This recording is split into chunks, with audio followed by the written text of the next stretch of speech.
সুবহানাল্লাহ।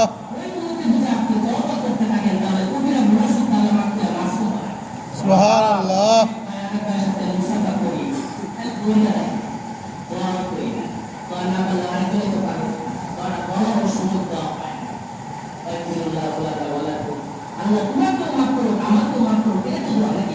জি এখন এই মুহূর্তে যদি কেউ লাগাতে পারে আস্তাগফিরুল্লাহ লা ইলাহা ইল্লা আল্লাহু হাইয়ুল কাইয়্যুম লা হাওলা ওয়ালা কুওয়াতা ইল্লা বিল্লাহ।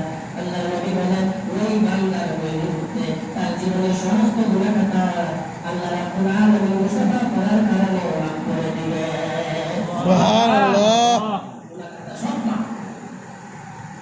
তাফসীর সাদরের মধ্যে আল্লাহ সাদর রাহমাতুল্লাহি আলাইহি বলেন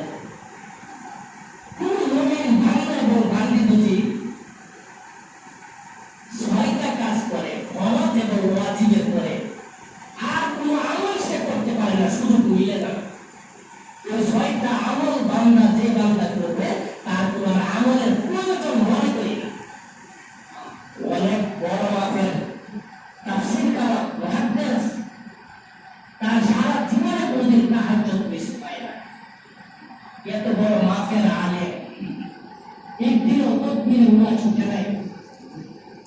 সে লিখছে ৬টা গুণ। আহমদুল্লাহ সাহেব ইন্টারনেটে শুনতেন না? জি আহমদুল্লাহ কিছুদিন আগে এসএ মাহফিলের দরবার ছিল মাদ্রাসা।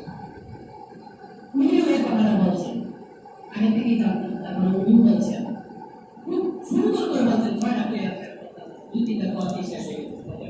১.৫ ঘন্টা তার সময় দিতে এত সময় কোনোদিন দেয় না মাদ্রাসা থাকে।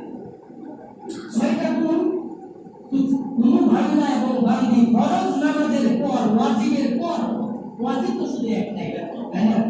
ফরজ নামাজের পর ওয়াজিব নামাজের পরে ৬টা গুণের যে কোনো একটা গুণের উপরে যদি সঠিকভাবে আমল করে তার আমল করবে বিনা হিসাবে জান্নাতে ঢুকানো। সুবহানাল্লাহ। এত বড় অফার তা আমরা নিতে চাই না। ১ নাম্বার উনি কিতাবের মধ্যে লেখছেন আস্তাগফিরুল্লাহ। সবাই বলেন আস্তাগফিরুল্লাহ। আস্তাগফিরুল্লাহ। আস্তাগফিরুল্লাহ যদি আমি বলি আমি তো এলাম নাই কালাম নাই, তাও আমার তাই লাগে ২-৪ বছর যাবে, তারপরে ইস্তেগফারে বাড়ি শেষ করতে পারবো না ইনশাআল্লাহ। সংক্ষেপ করবো খালি, সময় শেষ। ১ নাম্বার হলো আস্তাগফিরুল্লাহ। সূরা নূরের ১০ নম্বর আয়াতের মধ্যে আল্লাহ বলেন ফাকুলতু ইস্তাগফিরু ইন্নাহু কানা গাফফারা।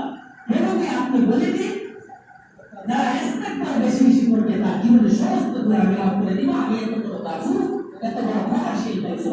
সুবহানাল্লাহ। রাসূলুল্লাহ বলেন ফাসাব্বিহ বিহামদি রাব্বিকা আস্তাগফির ইন্নাহু কানা তাওয়াবা। হে নবী আপনি বেশি বেশি প্রশংসা মহিমা আপনার রবের বর্ণনা করুন আর বেশি বেশি ইস্তেগফার করুন। ইন্নাহু কানা তাওয়াবা, নিশ্চয়ই আমি আল্লাহ তওবা কবুলকারী। এই ইস্তেগফার দেশ করবেন মিয়ারা, দেশ করবেন আপনি চাওয়া কাছে দিতে করবেন। এই ইস্তেগফার এই শেষ করার সময় নাই। 2 মিনিট দেওয়া যাবে, 2-3 মিনিট